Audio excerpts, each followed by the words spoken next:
السلام علیکم۔ آج ہم شہد کی مکھی کے چند دلچسپ حقائق کے بارے میں بات کریں گے۔ عربی میں شہد کی مکھی کو نحل کہتے ہیں۔ قرآن مجید میں اللہ تعالیٰ نے ایک سورت نازل فرمائی جس کا نام سورت نحل ہے۔ اس سورت میں شہد اور شہد کی مکھی کے فضائل اور اس کے فوائد و منافع کا تذکرہ فرمایا ہے جو قابل ذکر ہے، اور در حقیقت یہ مکھیاں عجائبات عالم کی فہرست میں ایک بہت ہی نمایاں مقام رکھتی ہیں۔ اس مکھی کی چند خصوصیات ہم آج اس ویڈیو میں ذکر کریں گے۔ اس مکھی کے گھروں یعنی چھتوں کا ڈسپلن اور نظام عمل اتنا منظم اور باقاعدہ ہے، گویا ایک ترقی یافتہ ملک کا نظام سلطنت ہے جو پورے نظام و انتظام کے ساتھ نظم مملکت چلا رہا ہے، جس میں کوئی خلل اور فساد رونما نہیں ہوتا۔ ہزاروں بلکہ لاکھوں کی تعداد میں یہ مکھیاں اس طرح رہتی ہیں کہ ان کا ایک بادشاہ ہوتا ہے جو جسم اور قد میں تمام مکھیوں سے بڑا ہوتا ہے۔ تمام مکھیاں اسی کی قیادت میں سفر اور قیام کرتی ہیں۔ اس بادشاہ کو یاسوب کہتے ہیں۔ ان کا یاسوب ان مکھیوں کے لیے تقسیم کار کرتا ہے اور سب کو اپنی اپنی ڈیوٹی پر لگا کر کام کراتا ہے۔ چنانچہ کچھ مکھیاں مکان بناتی ہیں جو سوراخوں کی شکل میں ہوتا ہے۔ یہ مکھیاں ان سوراخوں کو اتنی خوبصورتی اور یکسانیت کے ساتھ مسدس یعنی 6 گوشوں والا شکل کا بناتی ہیں کہ گویا کسی ماہر انجینئر نے پرکار کی مدد سے ان سوراخوں کو بنایا ہے۔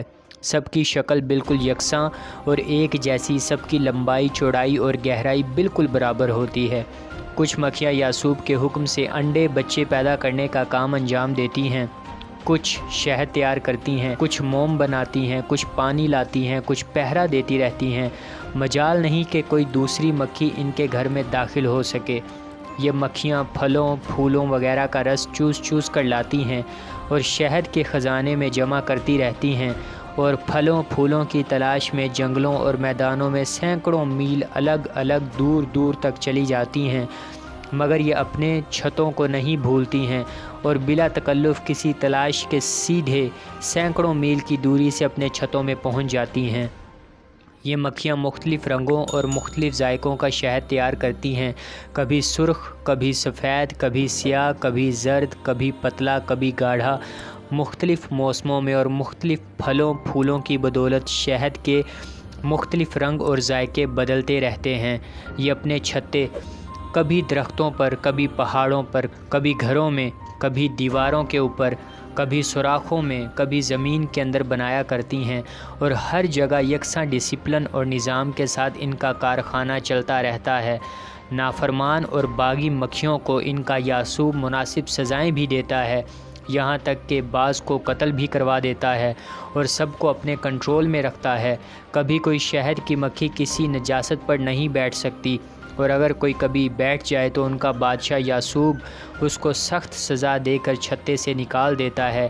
قرآن مجید نے اس شہد کی مکھیوں کے مسائل کا خطبہ پڑھتے ہوئے ارشاد فرمایا ہے کہ وَأَوْحَىٰ رَبُّكَ إِلَى النَّحْلِ سے لے کر لِقَوْمٍ يَتَفَكَّرُونَ، یہ سورۃ نحل کی آیت نمبر 68 سے 69 ہے۔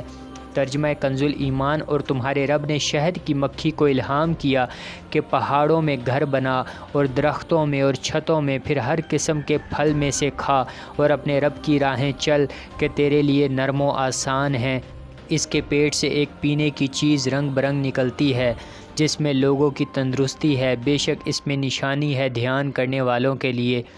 اس خوبصورت واقعے سے جو ہمیں درس ہدایت ملتا ہے وہ یہ ہے کہ اللہ تعالیٰ نے شہد کو تمام بیماریوں کے لیے شفا فرمایا ہے، چنانچہ بعض امراض میں تنہا شہد سے شفا حاصل ہوتی ہے اور بعض امراض میں شہد کے ساتھ دوسری دواؤں کو ملا کر بیماریوں کا علاج کرتے ہیں، جیسا کہ معجونوں اور جوارشوں اور طرح طرح کے شربتوں کے ذریعے تمام بیماریوں کا علاج کیا جاتا ہے۔ بہرحال ہر مسلمان کو یہ ایمان رکھنا چاہیے کہ شہد میں شفا ہے، اس لیے کہ قرآن مجید میں اللہ تعالیٰ نے شہد کے بارے میں ارشاد فرمایا ہے کہ فیہ شفاء للناس، یعنی اس میں لوگوں کے لیے شفا ہے۔ امید ہے آج کی ویڈیو آپ کو دلچسپ لگی ہوگی۔